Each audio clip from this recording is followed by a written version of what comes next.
أما بعد قال الله عز وجل في كلامه المجيد وأعوذ بالله السميع العليم من الشيطان الرجيم اقرأ باسم ربك الذي خلق. حاضرین درس، ہم اپنی بات کو انسانیت کی ابتدا سے شروع کرتے ہیں.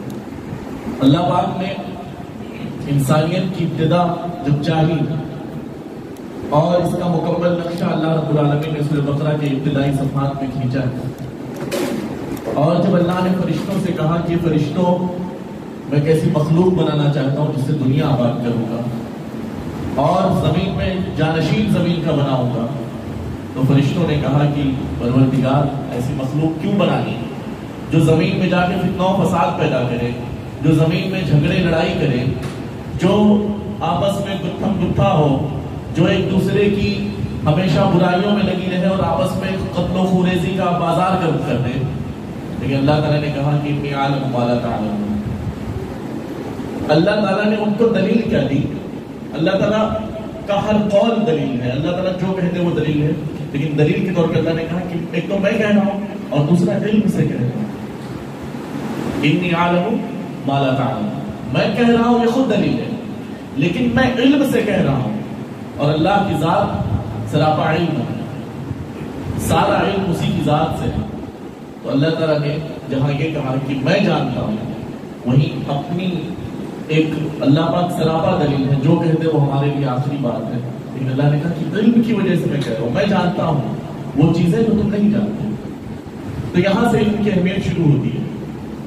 لیکن پھر اس کے بعد ایک طرف فرشتوں کا ہزاروں لاکھوں برس کا پریشرم، عبادت، ریاضت، لیکن اللہ تعالیٰ آدم علیہ السلام کو پیدا کرتا ہے اور پھر اس کے بعد فرشتوں کو حکم ہوتا ہے وَإِذْ قُلْنَا لِلْمَلَائِكَةِ اسْجُدُوا لِآدَمَ.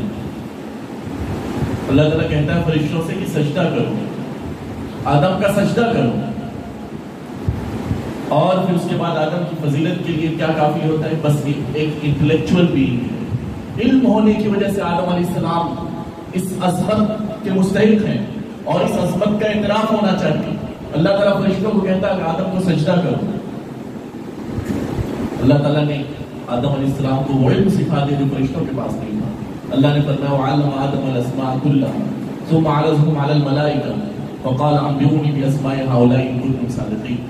کہ اللہ نے آدم علیہ السلام کو وہ نام سکھا دیے اور پھر اس کے بعد فرشتوں کے سامنے ان کو پیش کیا. فرشتوں سے کہا کہ تم ان چیزوں کے نام بتاؤ. انہوں نے کہا سبحانک لا علم لنا الا ما علمتنا، ہمارے پاس تو اتنا ہی علم ہے جتنا تم نے سکھایا ہے. پھر اس کے بعد آدم علیہ السلام نے ان چیزوں کے نام بتا دیے اور کہا یہ ہے عظمت کی وجہ، یہ ہے عظمت کی وجہ. علم کی عظمت میرے بھائیوں وہیں سے شروع ہوئی. پھر اس کے بعد آتے ہیں انسانیت کی ابتدا کے بعد سے اپنے آخری نبی صلی اللہ علیہ وسلم کے دور میں قرآن پاک میں 78,000 الفاظ ہیں، 78,000 سے زیادہ، 78,000 ورڈ سے زیادہ.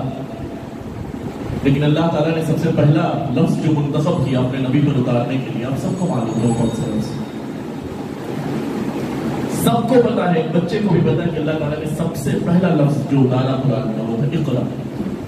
تعلیم کا لفظ تھا، پڑھائی کے لیے اللہ نے زور دیا، قرأ کا حکم دیا، کہا پڑھو. اقبال کہتے ہیں کہ حیرت ہے کہ تعلیم و ترقی میں ہے پیچھے جس قوم کا آغاز اقرا سے ہوا. یہ بڑے افسوس کی بات ہے کہ وہ قوم جس کو سب سے پہلا جو حکم دیا گیا قرآن کے 78,000 سے زائد الفاظ میں سے سب سے پہلا سب سے پہلا لفظ جو اللہ نے منتخب کیا تھا اپنے پیارے نبی صلی اللہ علیہ وسلم کو اتارنے کے لیے، وہ لفظ تھا اقرا. اور اسی لفظ کو ہم فراموش کر کے بیٹھے ہوئے ہیں. اللہ تعالیٰ نے فرمایا اقرا باسم ربک الذی خلق، اے انسان تو پڑھ اپنے اس رب کے نام سے جس نے تجھے پیدا کیا. تو پتہ چلا کہ تعلیم جو ہونی چاہیے وہ رب کے نام سے ہونی چاہیے. اقرا باسم ربک الذی خلق، تعلیم جو ہونی چاہیے سب سے پہلے رب کے نام کی ہونی چاہیے، یعنی سب سے پہلے رب کی معرفت ہو. الذی خلق، رب کی صفات کی معرفت ہو، جس نے پیدا کیا، رب کی صفت. اقرا باسم ربک الذی خلق. پھر اس کے بعد اللہ تعالیٰ نے سیدھے امبرالوجی کی بات کر دی. خلق الانسان من علق، اللہ نے انسان کو جمے ہوئے خون کے لوتھڑے سے پیدا کیا. لیکن سب سے پہلا اقرا اللہ نے کہا اور اس کی تخصیص کر دی اور کہا اقرا بسم ربک الذی خلق، پڑھیے اپنے اس رب کے نام سے جس نے پیدا کیا. لیکن پھر اس کے بعد چوتھی آیت میں اللہ تعالیٰ فرماتا ہے کہ اقرا وربک الاکرم الذی علم بالقلم علم الانسان ما لم یعلم، کہ پڑھیے تمہارا رب بہت کرم والا ہے. یعنی اب پڑھنے کی کوئی حد نہیں ہے. دینی تعلیم جو سب سے پہلا فریضہ ہے رب کے نام کی تعلیم وہ حاصل کر چکے ہو، پھر اللہ تعالیٰ کہتا ہے اقرا، اب دنیا کی پڑھائی پڑھنے میں لگ جاؤ. یہ جو باتیں میں نے پیش کی ہیں کہ خلق الانسان من علق، انسان جمے ہوئے خون کے لوکڑے سے کیسے پیدا ہوا، امبرالوجی علم الجنین کیا ہے، بایولوجی، ساری چیزیں آپ اٹھا کے دیکھ لیجیے قرآن میں آپ کو ہمارا نہیں جائے گا. سارے علوم کی ماں قرآن ہے. تو اللہ تعالیٰ نے پھر کسی کی دوبارہ کہہ دیا کہ صرف دینی تعلیم پہ اب رکے مت رہو، دنیا میں علوم بکھرے پڑے، دنیا میں معارف بکھرے پڑے. اور ایک مشہور مقولہ ہے الحکمت ضالۃ المؤمن، بہت سے لوگ اس کو حدیث کے طور پر پیش کرتے ہیں، حالانکہ یہ حدیث کے طور پر صحیح نہیں ہے، کہ علم یہ ایک مسلمان کا کھویا ہوا سامان ہے، جہاں بھی وہ پائے اس کو حاصل کرے. اور نبی صلی اللہ علیہ وسلم نے کلیئرلی یہ اسٹیٹمنٹ دے دیا طلب العلم فریضۃ علی کل مسلم، علم کا طلب کرنا ہر مسلمان پر فرض ہے. آپ دیکھیے اپنے عہد کا سب سے بڑا نبی حضرت موسیٰ علیہ السلام اولو العزم پیغمبروں میں سے ہیں، اللہ کے نزدیک ان کا کیا مقام ہے سب لوگ آپ سب لوگ واقع. لیکن علم کے لیے اللہ تعالیٰ ان کو دریا کے سفر پر نکال دیتا ہے اور کہتا ہے کہ جاؤ دریا کے پاس ایک جگہ ہے جہاں دو دریا آپس میں ملتی ہیں، وہاں ایک میرا بندہ ہے، اس کو میں نے کچھ ایسے علوم سکھائے ہیں جو تمہیں نہیں آتے، جاؤ اس کے پاس سے علم حاصل کرو. چنانچہ آپ مشہور واقعہ ہے، آپ جانتے ہیں کہ موسیٰ علیہ السلام دریا کے سفر پر نکلے ایک مچھلی لے کر کے اور اپنے غلام یوشع بن نون کو لے کر کے جو بعد میں نبی بھی بنائے گے، اور پھر اس کے بعد خضر علیہ السلام سے انہوں نے علم حاصل. اپنے عہد کا سب سے بڑا پیغمبر اس کو بھیجا جاتا ہے کہ جاؤ علم حاصل کرو. اور یہ سب چھوڑیے، قرآن میں سارے انبیاء کی دعائیں آپ نے پڑھی ہوتی، کسی نبی نے کوئی دعا کی، کسی نبی نے کوئی دعا کی. پروردگار نے نبی صلی اللہ علیہ وسلم کو جو دعا سکھائی فرمایا وقل رب زدنی علما، آپ کہہ دیجئے کہ اے میرے پروردگار میرے علم میں اضافہ کر. اور میں قسم کھا کے کہہ سکتا ہے ہر مسلمان کہ نبی صلی اللہ علیہ وسلم سے بڑا عالم نہ کوئی پیدا ہوا نہ پیدا ہو سکتا ہے. اس لیے کہ میرے بھائیوں اللہ کے بارے میں اللہ تعالیٰ نے خود بتایا وَيُعَلِّمُكُمُ اللَّهُ، تمہیں اللہ سکھانے والا ہے، یعنی سب سے پہلا معلم تمہارا اللہ ہے. پھر اس کے بعد جبریل کے بارے میں کہا علمہ شدید القویٰ، کہ نبی صلی اللہ علیہ وسلم کے پاس وحی کی تعلیم لے کر کے وہ سخت بازوؤں والا جبریل آیا کرتا تھا. اللہ معلم، جو وحی لے کر کے آتا تھا جبریل وہ معلم، اور جس کے پاس وحی آتی تھی نبی صلی اللہ علیہ وسلم کے بارے میں اللہ تعالیٰ نے بار بار کہا یعلمکم، وہ تمہیں تعلیم دینے کے لیے آئے ہیں، وہ تمہارا تزکیہ کرنے کے لیے آئے ہیں. خود نبی صلی اللہ علیہ وسلم نے فرمایا صحیح حدیث ہے انما بعثت معلما، کہ لوگوں مجھے معلم بنا کر کے بھیجا گیا ہے، تعلیم دینے والا بنا کر کے بھیجا گیا ہے. تو یہ ساری چیزیں آپ نظر میں رکھیے اور پھر دیکھیے نبی صلی اللہ علیہ وسلم کی دعا رب زدنی علما. اللہ تعالیٰ نے سکھایا ہے یہ کہ اے پیغمبر آپ کہیے کہ اے رب میرے علم میں اضافہ فرما. تو نبی صلی اللہ علیہ وسلم جو علم کی انتہا پر تھے ان کو بھی اللہ تعالیٰ یہ دعا سکھاتا ہے کہ اے پیغمبر آپ علم میں اضافے کا سوال کیجیے، اے نبی آپ علم میں زیادتی مانگیے، علم کے حصول کے لیے زیادہ سے زیادہ لگ جائیے. میرے بھائیوں اگر آپ کا کوئی بچہ ہے اس کو بھوک نہیں لگتی، کھانا نہیں کھاتا تو آپ پریشان ہو جائیں گے، ڈاکٹر کے پاس جائیں گے، ڈاکٹر صاحب یہ کھانا نہیں کھاتا، ڈاکٹر نے سائمان لکھ دیا، کچھ اور سیرپ لکھ دیا، کوئی ٹیبلٹ لکھ دیا، پھر بھی 2 دن نہیں کھایا، پھر آپ پریشان ہو جائیں گے، بچہ کھا نہیں جائے، پریشان ہو جائیں گے. اس بات پر آپ پریشان ہو رہے ہیں کہ بچے کو بھوک نہیں لگ رہی ہے. میرے بھائیوں بھوک، یہ کھانا، یہ اناج، یہ غلے، یہ پھل فروٹ، یہ ساری چیزیں میوے، یہ سب انسان کے جسم کی غذا ہے. اور آپ سب کو پتا ہے کہ روح کی غذا کیا ہے، علم نہیں. آپ کے بچے نے 2 دن پڑھائی نہیں کی، آپ پریشان کیوں نہیں ہوئے؟ آپ پریشان کیوں نہیں ہوئے؟ کسی مولوی عالم کے پاس جا کر کے آپ نے پوچھا کیوں نہیں؟ کاؤنسلنگ کیوں نہیں کرائی کہ حضرت دیکھیے یہ بچہ پڑھتا نہیں ہے، 1 ہفتے ہو گئے اس نے کتاب نہیں کھولی ہے. آپ کو پریشان ہونا چاہیے تھا، کسی کاؤنسلر کے پاس جانا چاہیے تھا. خود آپ اس کے لیے علم کو آسان بنا کے پیش کرتے، اس کی ترغیب دلاتے، اس کو موٹیویٹ کرتے علم حاصل کرنے کے لیے. لیکن آپ نے کچھ نہیں کیا. حالانکہ انسان کو جسمانی غذا سے زیادہ ضروری روحانی غذا ہے. انسان کو جسم نہیں ملا تھا، عالم ارواح میں ساری کائنات کے انسان تھے، لیکن اللہ تعالیٰ نے سب سے پہلے علم کون سا سکھا دیا؟ توحید کا. پروگرامنگ وہیں سے کر دی روح کی کہ تمہاری پروگرامنگ کر رہا ہوں. اللہ تعالیٰ نے کہا الست بربکم، کیا میں تمہارا پروردگار نہیں ہوں؟ توحید کا علم سکھا دیا اللہ نے روح کو، جبکہ جسم ہمارا نہیں تھا. کہا الست بربکم، کیا میں تمہارا پروردگار نہیں ہوں؟ سب نے ایک زبان ہو کے کہا بلا، کیوں نہیں، تو ہی ہمارا پروردگار ہے. لیکن روح کی غذا ہے، اور روح کی غذا علم ہے، اور علم کی سب سے ہائی جو سب سے اہم چیز ہے، بنیاد ہے، وہ توحید ہے. توحید کا علم، اللہ کا علم. آپ دیکھیے اللہ تعالیٰ نے فرمایا ہے قرآن میں کنتم خیر امۃ اخرجت للناس تأمرون بالمعروف وتنہون عن المنکر. کہ لوگوں تم سب سے بہترین امت ہو، اور تم سب سے بہترین امت کیوں ہو؟ کیونکہ تم معروف کا حکم دیتے ہو. معروف آپ کو پتا ہے، معروف بھلائی کو کہتے ہیں. جو بھی اللہ اور اس کے رسول کا حکم دیا وہ معروف ہے. اور تم برائی سے روکتے ہو، منکر سے. جس سے بھی اللہ اور اس کے رسول نے منع کر دیا وہ منکر ہے. اللہ تعالیٰ نے یہاں بہتر ہونے کے لیے جو وجہ بیان کی سب سے پہلی کہ تم معروف کا حکم دیتے ہو، منکر سے روکتے ہو. اور ابھی میں نے تھوڑی دیر پہلے آپ کو بتایا سب سے پہلا حکم، سب سے پہلا معروف اللہ تعالیٰ نے کیا بتایا؟ اقرا، تعلیم کا. سب سے پہلا حکم تعلیم کا تھا. ہم تعلیم کا دوسروں کو حکم ہی نہیں دے رہے ہیں، ہم لوگوں کو کہہ ہی نہیں رہے کہ آؤ دینی تعلیم حاصل کرو، آؤ علم حاصل کرو. تو سب سے اہم جو سب سے پہلا معروف تھا آپ نے اسی کو بھلا دیا، تو پھر آپ خیر امت کیسے؟ سب سے پہلا معروف اور سب سے پہلا حکم اللہ تعالیٰ کا اقرا کرنا، پڑھنے کا، آپ نے وہ سب سے پہلا حکم ہی بھلا دیا. اور پھر بھی آپ سمجھ رہے ہیں کہ آپ سب سے بہتر امت ہیں، تو اس پہ افسوس کیا جا سکتا ہے. اور اسی طرح سے ابھی میں نے بتایا کہ سب سے اہم حکم کیا ہے؟ توحید ہے. ہم نے توحید کی دعوت دینی بھی چھوڑ دی. ہم کو پتا ہے کہ اللہ تعالیٰ صرف ہمارا نہیں ہے، رب العالمین ہے، سارے جہاں کا پروردگار ہے.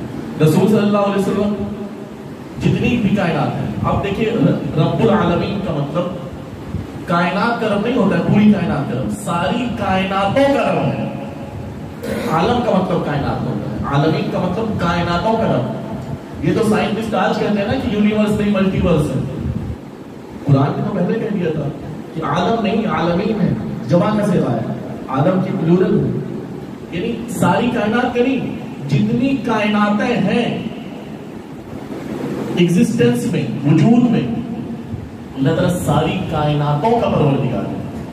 اور اسی طرح سے رسول اللہ صلی اللہ علیہ وسلم جتنی بھی کائناتیں ہیں سب کے لیے رحمت بنا کر کے بھیجے، رحمت للعالمین.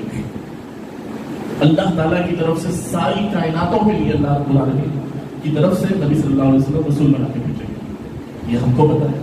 ہم کو یہ بھی پتا ہے کہ قرآن ذکر للعالمین ہے. بار بار اللہ تعالیٰ نے قرآن میں کہا ان هو الا ذکر للعالمین. اس ساری کائناتوں کے لیے نصیحت ہے قرآن. ہم کو پتا ہے کہ اللہ سب کا ہے، ہم کو پتا ہے کہ رسول اللہ سب کے ہیں، ہم کو پتا ہے کہ قرآن سب کا ہے، ہم کو پتا ہے کہ موت سب کو آنی ہے، ہم کو پتا ہے کہ بعد میں جنت یا جہنم کا فیصلہ سب کے ساتھ ہونا ہے، اللہ کے یہاں سب کو کھڑا ہونا ہے اور سب کو اپنے اعمال کا حساب دینا ہے. لیکن ہم اب سامنے والے کو بتائیں گے نہیں کہ قرآن صرف ہمارا ہے، جتنا ہمارا اتنا بھی تمہارا ہے. تو قرآن کی توہین تو کرے گا ہی نا. ایک آدمی اب کہیں نکڑ پہ کھڑے رہیے، ایک عورت نقاب میں گزرے، 4 لوگ رہیں، اس پہ کمنٹ پاس کریں گے، کمنٹ بہت خوشی سے پاس کریں گے. لیکن کوئی آدمی اگر آ کے کہہ دے وہ نکڑ پر سے گزری ہے نا، وہ تمہاری بہن ہے، اس پر کیا بیتے گی؟ پھر وہ کمنٹ پاس کرے گا، اس پر نہیں پاس کرے گا. اس کو گلٹ کا احساس ہوگا، احساس جرم میں وہ اپنے آپ کو دفن کر لے گا. اسی طرح سے یہ لوگ جو قرآن کی توہین کرتے ہیں، اللہ کی توہین کرتے ہیں، ان کو بتائیے کہ پروردگار جو اللہ ہے صرف مسلمانوں کا نہیں ہے. جتنا میرا ہے اتنا تمہارا ہے. یہ جو رسول اللہ کی شان میں تم گستاخیاں کر رہے ہو، یہ رسول اللہ طائف میں جو پتھر کھا رہے تھے صرف ہمارے لیے نہیں تمہارے لیے کھا رہے تھے. رسول اللہ نے احد میں اپنے دانت شہید کروائے تھے، ہمارے لیے نہیں تم سب کے لیے شہید کروائے تھے. رسول اللہ رات کو اٹھ کر کے دعائیں اگر کرتے تھے اے اللہ میری امت، تو تم ہمارے لیے نہیں سب کے لیے.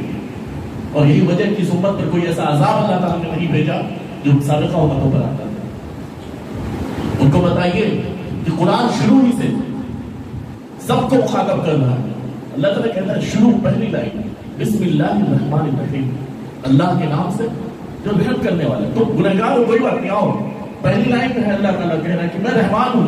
اچھا ٹھیک ہے، رحمان سے بھی تمہاری پریشانی نہیں جا رہی ہے، رحمان سن کر کے بھی تم گھبرا رہے ہو، تو اللہ تعالیٰ کہہ رہا ہے میں رحیم بھی ہوں. یعنی تاکید پر تاکید. ایک تو مبالغے کے صیغے ہیں کہ بہت زیادہ مہربانی کرنے والا، پھر اللہ نے کہا بہت زیادہ رحم کرنے والا بھی. تم لاکھ مجرم رہے ہو، تمہاری زندگی تاریکیوں میں کٹی ہو، لیکن تم آؤ، میں تیار ہوں اپنانے کے لیے، میں رحم کرنے والا ہوں، میں مہربان ہوں، میں سراپا رحمت ہوں. تم آؤ قرآن پڑھو. میرے بھائی کو بعض علماء نے لکھا ہے جیسے سورہ فاتحہ قرآن کا ایک مقدمہ پریفیس جس کو کہتے ہیں پریمبل، اور باقاعدہ قرآن سورہ بقرہ سے شروع ہوتا ہے، اور بقرہ کا مطلب ہوتا ہے گائے، اور قرآن ختم ہوتا ہے 114ویں سورت. آپ سب کو پتہ ہے سورہ ناس، ناس کا مطلب انسان. علماء نے لکھا ہے جس سے اللہ تعالیٰ یہ بتانا چاہ رہا ہے کہ اگر گائے جیسا حیوان جس کو کچھ نہیں آتا، اگر وہ بھی اس قرآن کو اول تاخیر پڑھ لے تو وہ بھی انسان بن جائے، وہ بھی انسان بن جائے. یہ قرآن کی عظمت ہے. آپ دیکھیے نا کہ انسان کو تاریکی کے لیے کسی آلے کی ضرورت نہیں پڑتی. آپ یہ ساری لائٹ بجھا دیتے، کھڑکیاں بند کریں، خود بخود تاریکی آ جائے.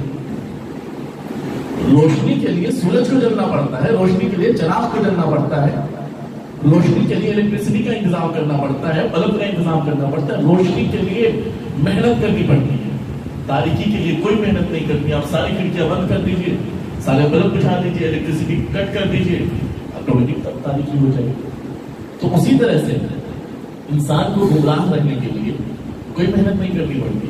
محنت نہیں کرے گا گمراہ ہو جائے گا خود بخود. روشنی، قرآن کی روشنی، حدیث کی روشنی، علم کی روشنی حاصل کرنے کے لیے انسان کو محنت کرنی پڑتی ہے، اس کو گین کرنا پڑتا ہے، ایکوائر کرنا پڑتا ہے، اس کے لیے تگوٹو کرنی پڑتی ہے، اس کے لیے اپنے آپ کو جلانا پڑتا ہے، تب روشنی پیدا ہوتی ہے علم کی روشنی. اور ہم نے وہی اسی میں پیچھے، ہم نے اسی میں کوتاہی کر دی.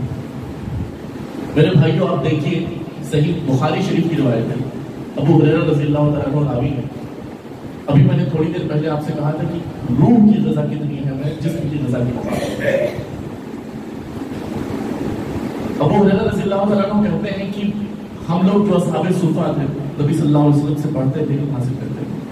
کبھی کبھی بھوک کے مارے عالم یہ ہوتا تھا کہ 2 روز کھانے نہیں ملتے ہیں، فاقے پہ بسر ہوتا تھا، اور پیٹ پر بہت سختی سے پتھر باندھ دیتے تھے تاکہ بھوک کا احساس کریں.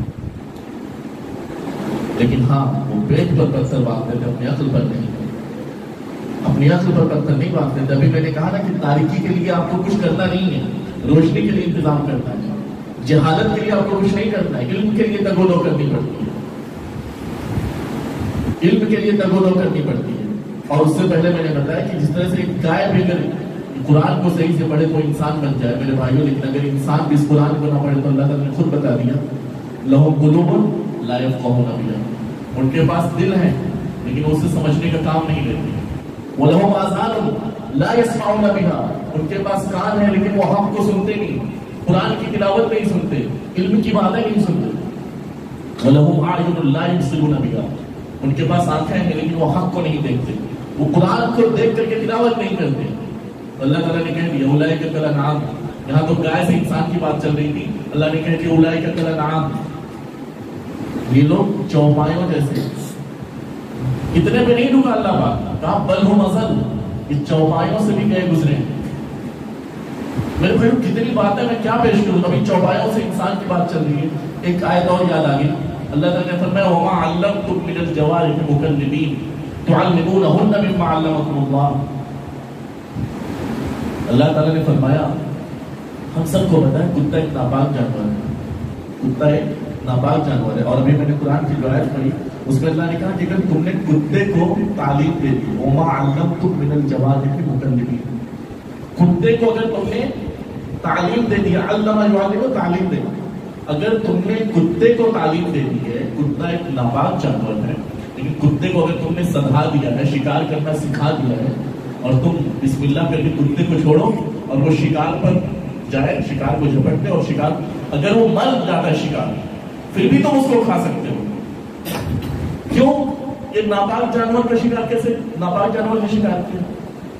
لیکن اس نے چونکہ اس کو علم حاصل ہو گیا، اس کو تعلیم دے دی گئی ہے تو وہ ناپاک جانور جو نجس جانور تھا وہ اگر تمہارے لیے شکار کر کے لاتا ہے تو تم اس شکار کو کھا سکتے ہو اگر بسم اللہ کر کے اس کو بھیجا گیا، اور اگر بسم اللہ کر کے نہیں بھیجا گیا، اس نے شکار کیا ہے اور وہ مرا نہیں تو آپ ذبح کر کے کھائیں گے بسم اللہ کر کے، لیکن اگر بسم اللہ کر کے آپ بھیج رہے ہیں اور وہ شکار کر رہا ہے اور وہ مر گیا تو آپ اس کو کھا سکتے ہیں۔ عدی بن حاتم طائی رضی اللہ تعالیٰ عنہ کی روایت تو حاتم طائی کے بیٹے ہیں، ان کی روایت اس سلسلے میں بہت واضح طور پہ نبی صلی اللہ علیہ وسلم سے آ کر کے پوچھتے ہیں اور نبی صلی اللہ علیہ وسلم یہی جواب دیتے ہیں۔ لیکن جانور، ایک جانور کتے جیسا نجس جانور، وہ بھی اگر تعلیم حاصل کر لے تو کہاں سے کہاں بات پہنچ جاتی ہے۔ خیر بات دور تک نکل گئی، جب عرض کر رہا تھا کہ ابو ہریرہ رضی اللہ تعالیٰ عنہ، صحیح بخاری شریف کی روایت ہے، ابو ہریرہ رضی اللہ تعالیٰ عنہ کے بارے میں آتا ہے کہ یہ پورا اصحاب صفہ، یہ پوری جماعت جو تھی فاقوں پر بسر کرتی تھی، کبھی کسی نے کچھ دے دیا بس تھوڑا سا بھلا ہو گیا پیٹ، تو پیٹ پر یہ لوگ پتھر باندھتے تھے، اپنے دماغ پر، اپنے دل پر نہیں، ان کے دل بالکل نرم تھے، قرآن کی آیتیں سن کر کے ان کی رونگٹے کھڑے ہو جاتے تھے، دل حساس تھا، دماغ تیز تھا، گرچہ پیٹ پر پتھر بنے۔ ایک مرتبہ خود صحیح مسلم شریف کی ایک اور روایت ہے، کہتے ہیں کہ بسا اوقات مجھ پر یہ عادت طاری ہو جاتا کہ بھوک کے مارے بے ہوشی طاری ہو جاتی اور میں ایسے تڑپ کر کے بے ہوش ہو جاتا تو کچھ لوگوں کو یہ لگتا ہے کہ مرگی کا دورہ پڑ گیا،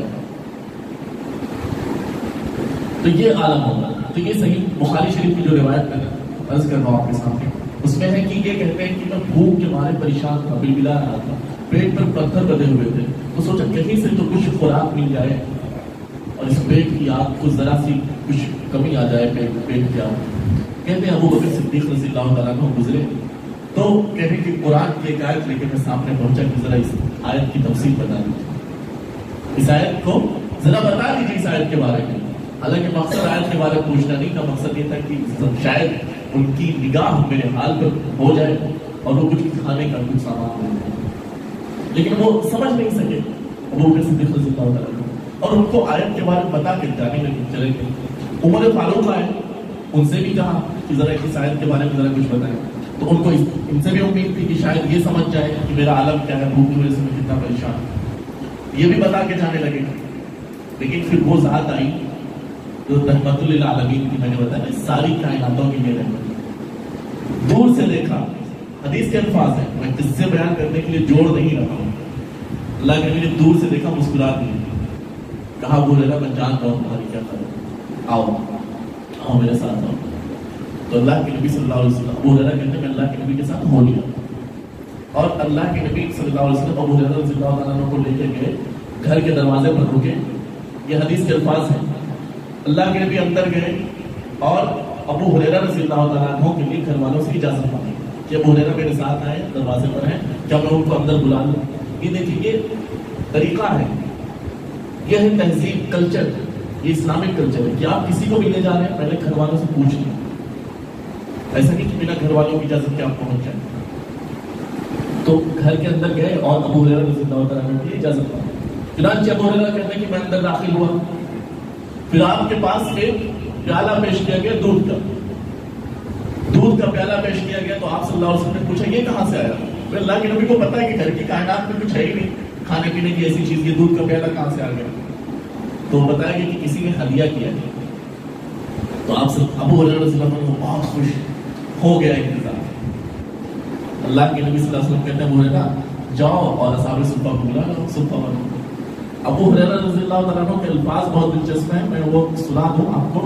ابو ہریرہ رضی اللہ تعالیٰ عنہ کہتے ہیں کہ میں اتنا پریشان ہو گیا، کہتے ہیں کہ میری بھوک اس قدر شدید تھی، میں سوچ رہا تھا کہ یہ تو میرے لیے بس کافی ہوگا، اور اللہ کے نبی کہہ رہے ہیں کہ جاؤ بلا لاؤ سب کو۔ اب یہ پریشان ہو گئے، لیکن ان کا لفظ ہے کہ لیکن اللہ اور اس کے رسول کے حکم کے آگے کوئی چارہ نہیں، اس بھوک کے عالم میں انہوں نے مطلب چور چرا بھی نہیں کیا۔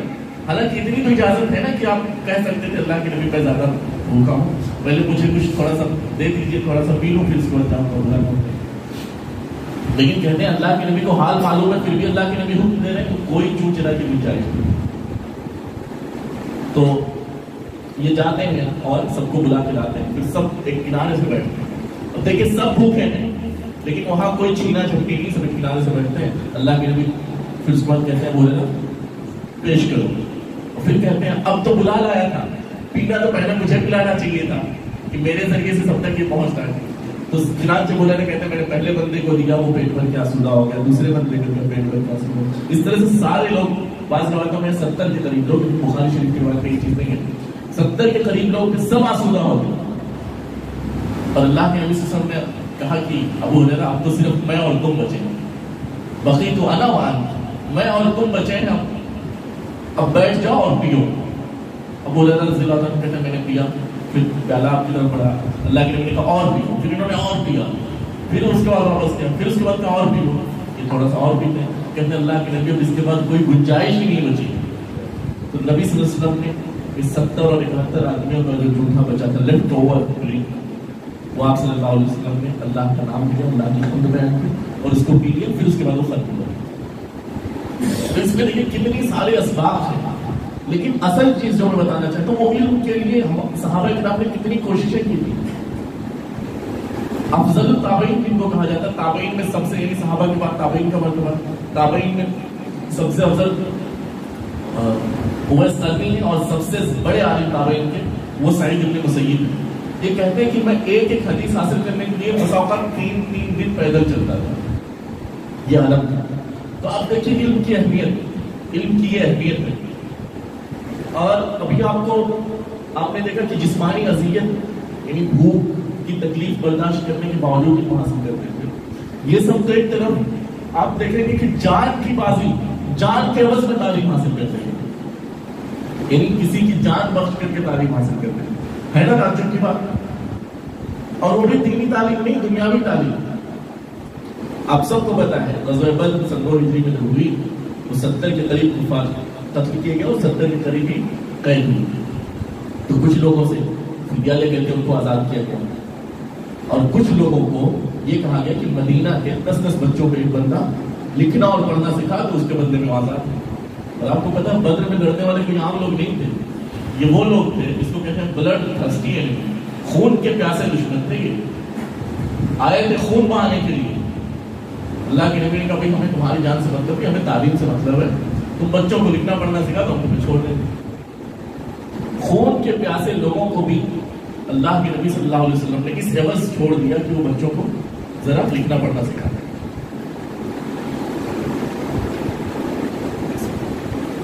اور آپ کو پتا ہے کہ یہ کفار کوئی قال اللہ قال رسول والی بات نہیں سکھائیں گے, کوئی اچھی بات نہیں سکھائیں گے. صرف وہ جو اصلی تعلیم کی اہمیت دیکھیے, دینی تعلیم کے لیے آپ کو کتنی محنت کرنی ہو تو چھوڑ دیجیے, اصلی تعلیم کے لیے جانی دشمن کو بھی معاف کر دینا ہے اور اس سے بھی تعلیم حاصل کرنی ہے. یہ نبی صلی اللہ علیہ وسلم کا ایٹیٹیوڈ رہا ہے. اسی طرح سے آپ دیکھیے کہ عمر رضی اللہ تعالیٰ عنہ کے بارے میں ایک حدیث ہے, اللہ کے نبی صلی اللہ علیہ وسلم نے فرمایا کہ ایک بار تو اپنا خواب بیان کیا کہ میرے سامنے مجھے دودھ کا ایک پیدا کیا گیا, پھر میں اس سے جی بھر کے پیا, اتنا پیا کہ میرا پورا جسم سیراب ہو گیا, اور پھر جو دودھ کا پیالہ بچا تھا وہ میں نے عمر رضی اللہ تعالیٰ عنہ کو دے دیا. صحابہ کرام نے پوچھا آپ نے اس کی تعبیر کیا کی؟ تو آپ صلی اللہ علیہ وسلم نے فرمایا علم, یعنی میں نے جو حاصل کیا پھر اس کے بعد میرے بعد عمر رضی اللہ تعالیٰ عنہ کو وہ علم ملا. تو اب دودھ اور علم میں کیا مماثلت ہے وہ دیکھیے. دودھ ایک ایسی غذا ہے کہ کچھ نہ ملے انسان کو, صرف دودھ ملتا رہے تو وہ جی لے گا. ایک بچہ 2 سال تک کچھ نہ کھائے, صرف دودھ پیتا رہے, بلکہ ڈاکٹر سے کہتے ہیں 6 مہینے تک تو دودھ کے سوا کوئی غذا دینا ہی نہیں چاہیے, یہاں تک کہ پانی بھی نہیں دینا چاہیے 6 مہینے تک. تو دودھ وہ غذا ہے جو انسان کے اندر کی ساری ضرورتوں کو پورا کر دیتی ہے, جو جسمانی ضرورتیں ہیں, جو بھی نیوٹریشنس یا جو بھی ساری چیزیں چاہیے وہ پوری ہو جاتی ہیں دودھ سے. تو اسی طرح سے یہ علم ہے, جو دین کا علم ہے, وہ آپ کی روح کی جتنی بھوک, جتنی ضرورتیں, جتنی کمیاں, جتنی خامیاں, جتنی پریشانیاں, وہ سب کچھ علم کی غذا سے وہ سب کچھ پورا ہو جائے گا. جتنی بھی کمیاں ہیں آپ کی روح میں وہ سب علم کی غذا سے پوری ہو جائے گی. امام بخاری اپنی کتاب صحیح بخاری میں جو کتاب العلم میں ایک باب ہی باندھتے ہیں, باب العلم قبل القول والعمل. آپ کو کچھ کہنے سے پہلے اور کسی بات پر عمل کرنے سے پہلے اس کا علم حاصل کرنا ضروری ہے. کہ جو بھی چیزیں ہو, یہ بدعات ہوں, خرافات ہوں, شرک ہوں, ساری چیزیں یہ لا علمی کی وجہ سے ہو رہی ہے. انسان کے پاس اگر صحیح علم ہے تو ظاہر سی بات کی چیزوں سے دور رہے. تو اسی لیے بتایا گیا کہ علم جس طرح سے دودھ یہ غذاء الابدان جسموں کے لیے غذا ہے، اسی طرح سے علم غذاء الارواح ہے، روحوں کے لیے غذا ہے۔ یہاں تک کہ علم ایک ایسی چیز ہے، اب پہلے میں ایک بات اور ذکر کر دوں، وہ یہ کہ اللہ تعالیٰ نے عیسیٰ علیہ السلام کو معجزہ دیا کہ وہ مٹی سے ایک پرندے کی شکل بناتے تھے اور پھر اللہ کی اجازت سے وہ پرندہ اڑنے لگتا تھا۔